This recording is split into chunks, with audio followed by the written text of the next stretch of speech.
আসসালামু আলাইকুম, স্বাগত জানাচ্ছি আমাদের নিউজ আপডেটে। সাথে আছি আমি কৈতুরী বেগম এবং আমি কাশ্যা খান। শুরুতেই জানিয়ে দিচ্ছি সংবাদ শিরোনামগুলো। বিখ্যাত সঙ্গীতশিল্পী ফখরুল দাসের জন্মদিন উপলক্ষে তার নিজ এলাকায় এক বিশাল কনসার্টের আয়োজন করা হয়েছে। সেখানে বিশেষ অতিথি হিসেবে ছিলেন ফখরুল দাস নিজেই। নবনির্বাচিত শিক্ষামন্ত্রীর বাড়িতে অতর্কিত হামলা, বিশেষ নিরাপত্তার দায়িত্বে নিয়োগ করা হয়েছে লাল পিঁপড়া বাহিনী। এ নিয়ে পুরো এলাকায় থমথমে পরিস্থিতি বিরাজ করছে। এটা খুবই দুঃখজনক ঘটনা। আমরা এখনো পর্যন্ত কাউকে আটক করতে পারিনি।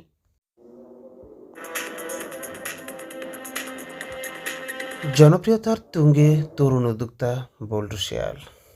আগে মনে করুন যে মানুষের বাড়িতে মুরগিও চুরি করে খাইতাম, আর হন এই আইসক্রিমের দোকান দেয়া আমার নিজেরই মুরগির একটা খামার আছে। এতক্ষণ শুনছিলেন শিরোনাম, এবারে বিস্তারিত। আজ বিখ্যাত কিংবদন্তি ফখরুল শিয়ালের জন্মদিন।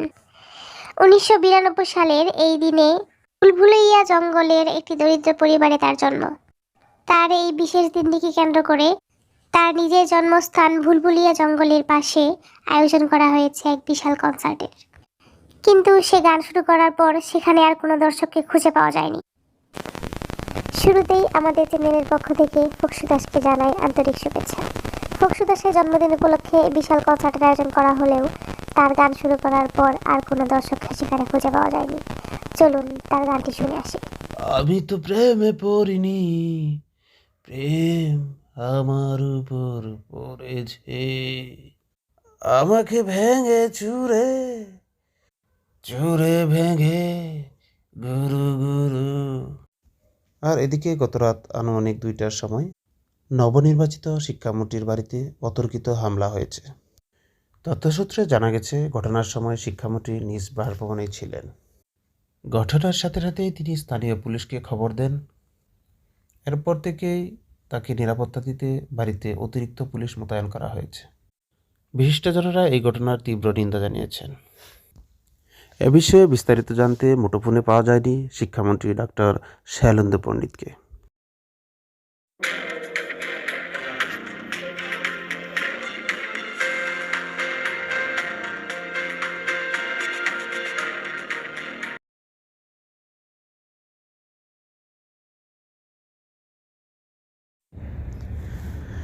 এ ঘটনার পর থেকে পুরো এলাকায় থমথমে পরিস্থিতি বিরাজ করছে।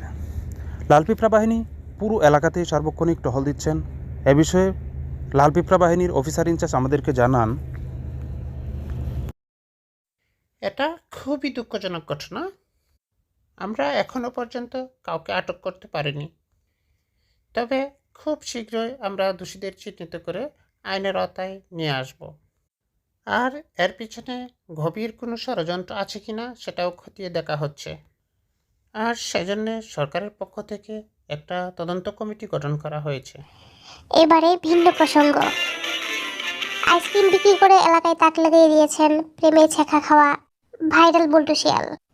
বর্তমানে তার মাসিক ইনকাম 1 থেকে 1.5 লাখ টাকা। তিনি এখন নিজেকে তরুণদের আইডল হিসেবে রূপান্তর করেছেন। এই বিষয়ে বিস্তারিত জানাতে এই মুহূর্তে কালোদিঘি জঙ্গলে আছেন আমাদের রিপোর্টার ঝুনঝুনিয়া ভট্টাচার্য। সরাসরি চলে যাচ্ছি ঝুনঝুনিয়ার কাছে।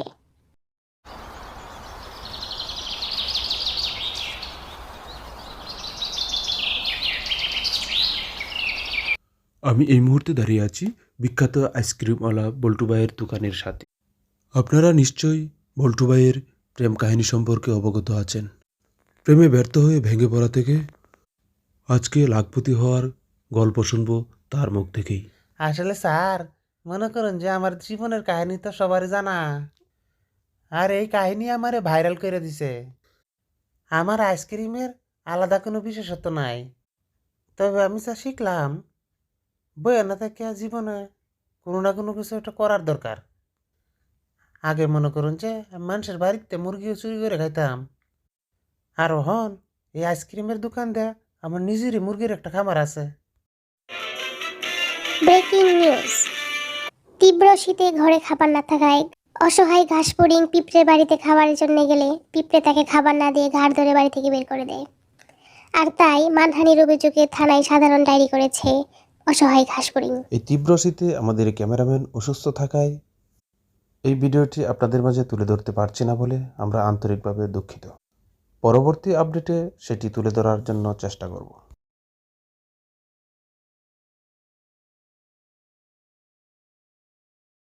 এই ছিল আমাদের আজকের সংবাদ। আমাদের পরবর্তী যে কোনো আপডেট পেতে ইউটিউবে গিয়ে সার্চ করুন অপূর্বা এস কার্টুন। ধন্যবাদ। সবাই ভালো থাকবেন, সুস্থ থাকবেন, আমাদের চ্যানেলের পাশেই থাকবেন, সেই প্রত্যাশায় আজকের মতো বিদায় নিচ্ছি। আমি কাশ্যা খান।